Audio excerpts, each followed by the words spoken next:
Hello, I am Keith Lame, and last time we left off, I was explaining something where I'd be delving into questions I have on the Hellaverse.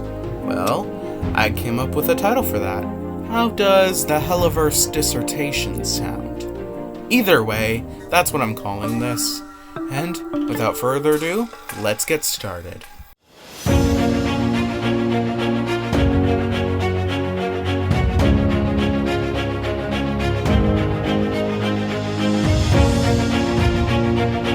So, what would this video be about? Well, this is more so to answer smaller questions I have and make smaller theories than what's to inevitably come. And let's jump right in. The first big question is, how were Adam and Lute injured by non-angelic weapons? Something that has been on the minds of everyone is the plot hole in the finale that, Lute and Adam were injured by non-angelic weapons, when they previously established that angels can only be killed by angelic weaponry, which is definitely a big plot hole if we think about it. But how can we solve this? Well, I think I have the solution. Otherwise, I wouldn't have put this in the video, but you know what I mean. Anyways, I think what they meant to say in this series was that angels can only be killed by angelic weapons and not just injured. I mean, let's think about this. Adam was just punched by Lucifer and then really beat down by angelic powers.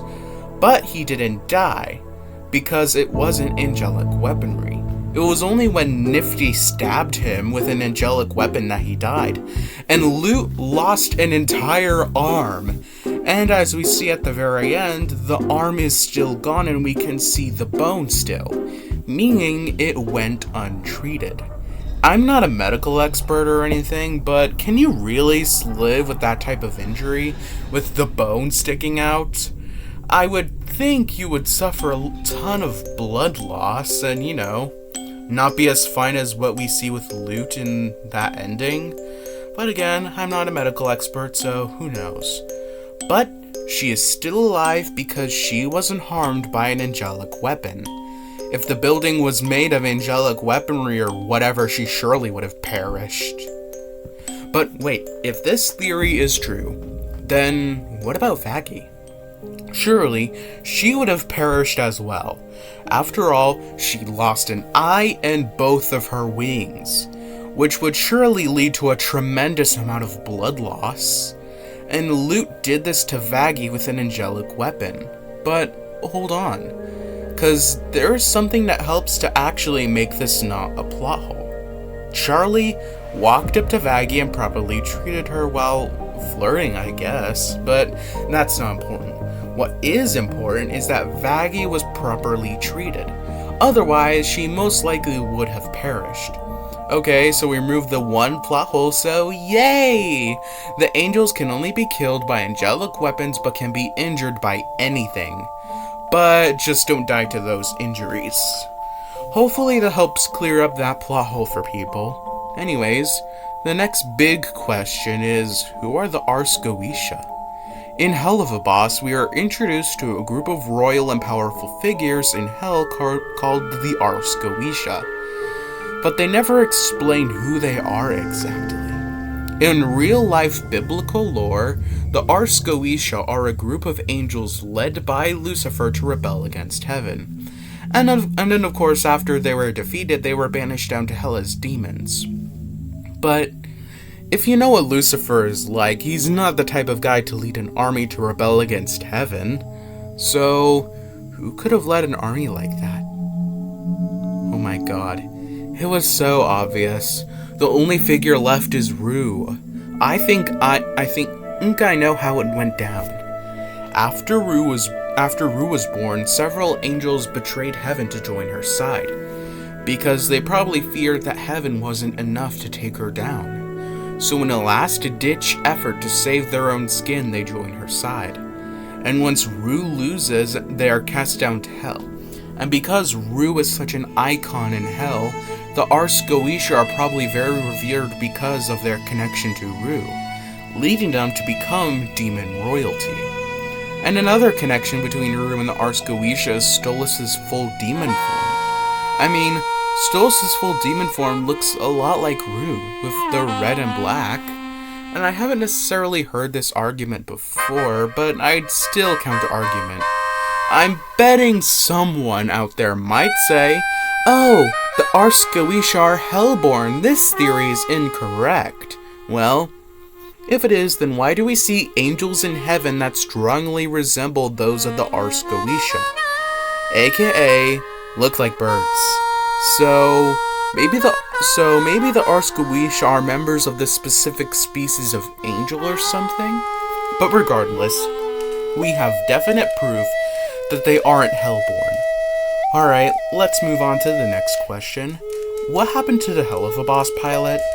If you somehow haven't heard, the Hellaverse pilot is no longer considered canon.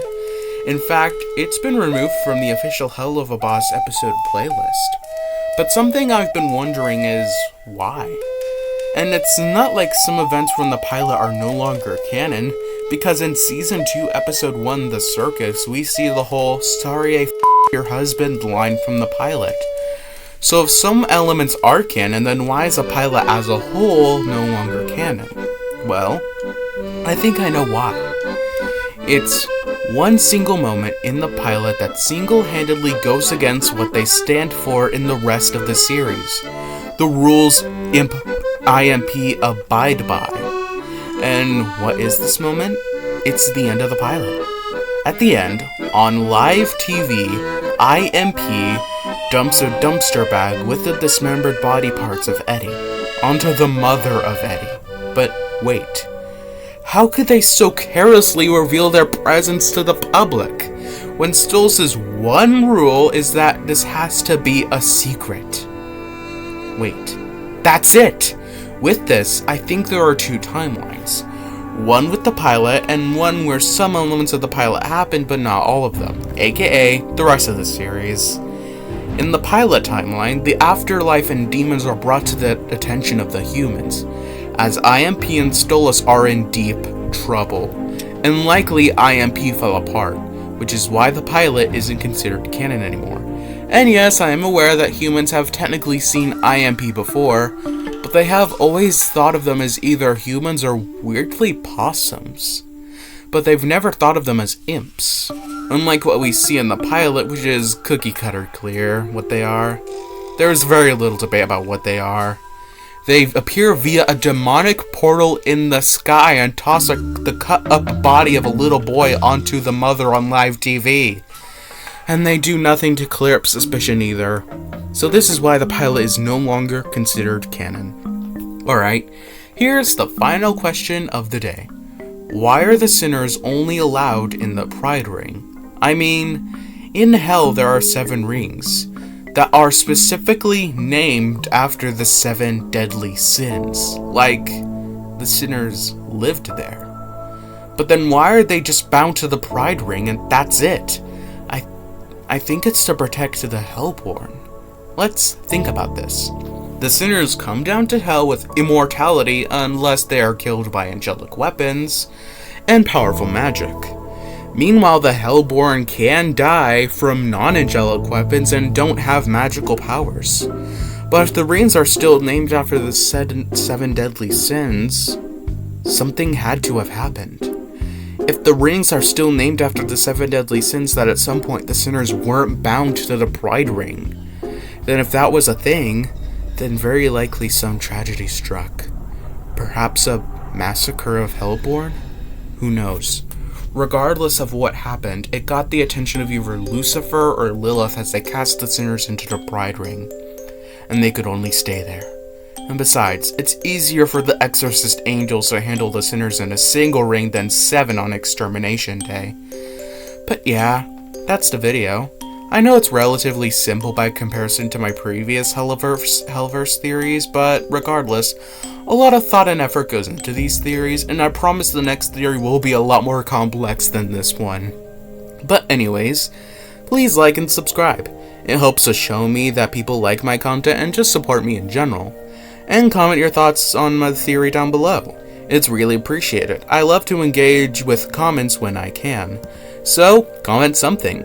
Anything really, unless it's downright offensive or against YouTube's guidelines, of course. Anyways, have a lovely day, and until next time.